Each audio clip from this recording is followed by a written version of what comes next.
ময়মনসিংহের মুক্তাগাছায় থানার সকল কার্যক্রম শুরু করেছে মুক্তাগাছা থানা পুলিশ। মঙ্গলবার সকাল থেকেই থানা পুলিশকে দায়িত্ব পালন করতে দেখা গেছে। এ সময় দায়িত্ব পালন করতে আসলে ছাত্র জনতা পুলিশকে ফুল দিয়ে স্বাগত জানান। ফায়ার সার্ভিস কর্মী, আনসার সদস্য ও শিক্ষার্থীদেরও তাদের সঙ্গে সড়কে শৃঙ্খলা বজায় রাখার কাজে নিয়োজিত থাকতে দেখা গেছে।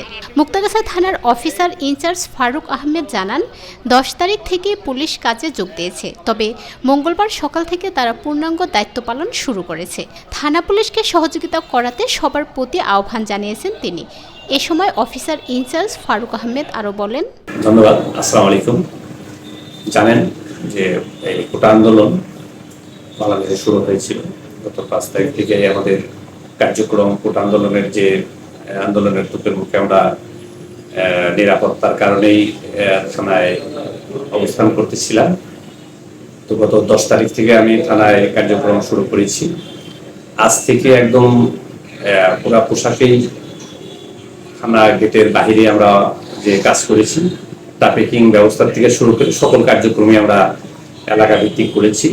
সকাল থেকেই অনেক ব্যস্ত ছিলাম যে আমাদের রাস্তায় যানজট, গাড়ির চাপ বেশি ছিল। সেখানে ছাত্র আন্দোলনকারী যে ছেলেরা, আন্দোলনকারী যারা ওইখানে কাজ করেছে তারা সহ ট্রাফিক, আনসার, বিডিবি, তারপরে ফায়ার সার্ভিস সহ আমরা সবাই সম্মিলিতভাবে কাজ করেছি। একদম মাগরিবের পর্যন্ত আমরা বাইরে ছিলাম, আমি সবার সাথেই কাজ করেছি এবং আমাদের অন্যান্য অফিসার প্রস্তুত ছিলেন। আর আমাদের একটা মোটরসাইকেল মহড়াতে আমরা পুরো থানাকেই জানিয়ে দিয়েছি, থানাবাসীকে জানিয়ে দিয়েছি যে আমরা আপনাদের পাশে আছি, আপনারা সবসময় আমাদের সার্বিক সহযোগিতা করবেন। আমরা আগের মতোই নিয়মতান্ত্রিকভাবে আমরা কাজ করে যাবো এবং করবো।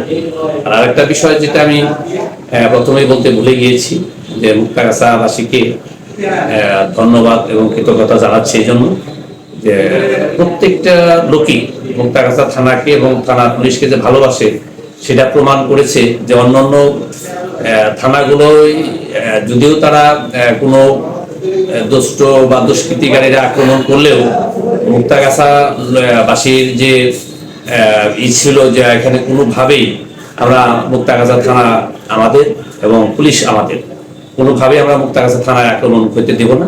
এবং যার কারণে তারা নিজেরাই থানার গেটে থেকে দুষ্কৃতিকারীদের প্রতিহত করেছে এবং কোনো প্রকার আক্রমণাত্মক কোনো কাজ বা করতে দেয়নি, চালাফেরা করতে দেয়নি। এই জন্য মুক্তাগাছা থানা যারা আছেন প্রত্যেকটা সদস্যকে, প্রত্যেক মুক্তাগাছা থানাবাসীকে আমি আমার থানার পক্ষ থেকে, আমার পুলিশ বাহিনীর পক্ষ থেকে প্রত্যেককেই ধন্যবাদ এবং কৃতজ্ঞতা জানাচ্ছি। নিহত পুলিশ সদস্যদের এবং আমাদের শুধু নিহত পুলিশই না, আমাদের এই কোটা আন্দোলনে যারা শহীদ হয়েছেন, আমাদের পুলিশ সদস্য, ছাত্র সহ অন্যান্য যারা আছেন, প্রত্যেকের রুহের মাগফিরাত কামনা করছি এবং তাদের শোকাহত পরিবার যাতে সুখ সইতে পারেন সেই কামনা করছি। এবং ক্ষতিগ্রস্ত পরিবার যেগুলো এখন বর্তমানে সমাজে, এদের আপনি কিভাবে এই ক্ষতিগ্রস্ত পরিবারের পাশে দাঁড়াবেন? সেটা আমাদের যারা কর্তৃপক্ষ আছেন, যারা দেশ পরিচালনা করবে, তাদের কাছে আমরা দাবি জানিয়েছি বা আমরা আমি ব্যক্তিগতভাবে আমি কামনা করছি যে তাদের পরিবার যাতে দাঁড়াতে পারে এবং যিনি নিহত হয়েছেন বা আহত হয়েছেন তার পরিবার অন্তত যাতে সেই অভাবটা বুঝতে না পারে, সেভাবে যদি আমাদের সবারই প্রচেষ্টা থাকে তাহলে আমরা তাদের পাশে যদি আমরা সঠিকভাবে দাঁড়াই, তার পরিবারটা অন্তত ভালো থাকবে। তারপরে এই আইন শৃঙ্খলা বাহিনীর না থাকার কারণে কিন্তু অনেক জায়গায় লুট হয়েছে, অনেক জায়গাতে আপনার ডাকাতিও হয়েছে।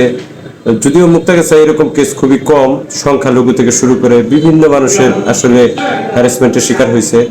তো এই বিষয়ে অভিযোগ আসলে আপনি কিভাবে সেটাকে করবেন, নেবেন? আমার কাছে যদি এরকম কোনো অভিযোগ আমি পাই তাহলে সেটা তদন্তক্রমে আইনগত ব্যবস্থা নেব। মানে যে সে যেই হোক, আমাদের আইনি যে প্রক্রিয়া আছে সেটা আমরা যথাযথভাবে সেটা আমরা ব্যবস্থা নিব।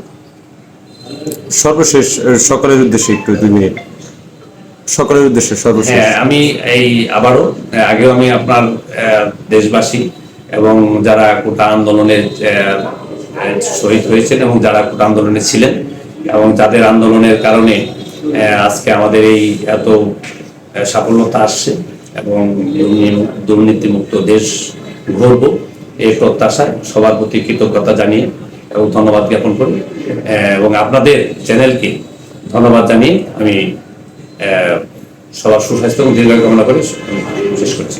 আসসালামু আলাইকুম।